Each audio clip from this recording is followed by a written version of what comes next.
Donald Trump duket se ka kuptuar më në fund se luftrat janë më të lehta për të nisur se sa për të mbyllur. Pas javësh retorike triumfaliste dhe afatesh të përsëritura për armëpushim, presidenti amerikan gjendet sot përballë një realiteti që nuk përputhet me instinktin e tij politik. Irani nuk po dorëzohet dhe nuk po pranon të negociojë sipas kushteve të Washingtonit, që në fillim të konfliktit Trump e trajtoi përplasjen në Iran si një operacion të shpejtë force, të ngjashëm me aventurat e tjera të politikës së jashtme që ai ka paraqitur si demonstrim supremacie amerikane. Ai besonte se presioni ushtarak do ta detyronte Teheranin të kapitullonte brenda pak ditësh. Sulmet amerikano-izraelite goditën rënd strukturat ushtarake iraniane dhe eliminuan figura kyçe të regjimit, por rezultati strategjik nuk ishte ai që pritej në shtëpinë e bardhë. Irani nuk u thye, përkundrazi ai reagoi duke goditur interesat në Gjirin Persik dhe duke marrë kontroll praktik mbi ngushticën e Hormuzit, arterien që kalon një pjesë e madhe e naftës botërore. Pasojat u ndjen menjëherë në tregjet globale. Çmimet e energjisë u rritën, ekonomitë perëndimore nisën të ndjejnë presion dhe konflikti hyri në një fazë bllokimi të rrezikshëm. Kjo është pikërisht pika ku Trump humbet terren. Presidenti amerikan është politikisht i ndjeshëm ndaj çmimeve të karburantit dhe luhatjeve ekonomike, sidomos në prag të zgjedhjeve afatmesme. Republikanët po shohin me shqetësim rënien e mbështetjes elektorale dhe rritjen e pakënaqësisë së votuesve. Një luftë gjatë në lindjen e mesme është gjithçka që Trump kishte premtuar se do të shmangte. Në publik ai vazhdon të minimizojë konfliktin, duke e quajtur një devijim të vogël apo mini luftë, por pas dyerve të mbyllura, administrata amerikane po përballet me kufizime reale. Bllokada detare ndaj Iranit po dëmton ekonominë iraniane,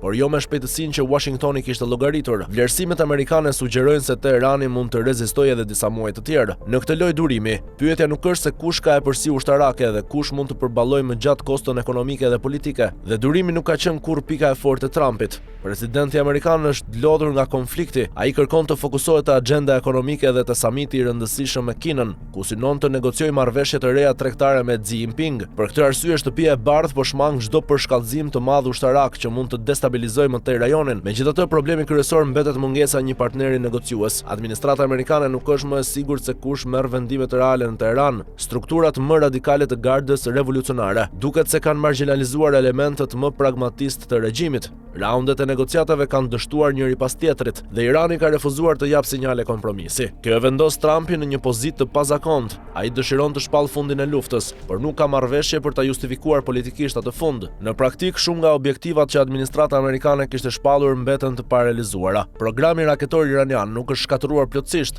Grupet aleate të Teheranit në rajon vazhdojnë aktivitetin. Nuk ka ndryshim regjimi dhe as marrëveshje të re bërthamore. Për më tepër, Irani del nga ky konflikt me një mësim strategjik të rëndësishëm. Ai ka provuar se mund të godasë ekonominë globale përmes Hormuzit dhe ta detyrojë Washingtonin të llogarisë kostot politike të çdo vendimi ushtarak. Në fund, ironia e situatës është e qartë. Trump, i cili ndërtoi imazhin e tij politik mbi idenë e marrëveshjeve perfekte, po përballet me një kundërshtar që nuk duket i interesuar të jap asnjë marrëveshje dhe as dalje të lehtë nga konflikti. Dhe sa më gjatë të zgjas kjo agjendje pezullt, aq më shumë lufta rrezikon të kthehet nga demonstrim force në barr politike për presidentin amerikan.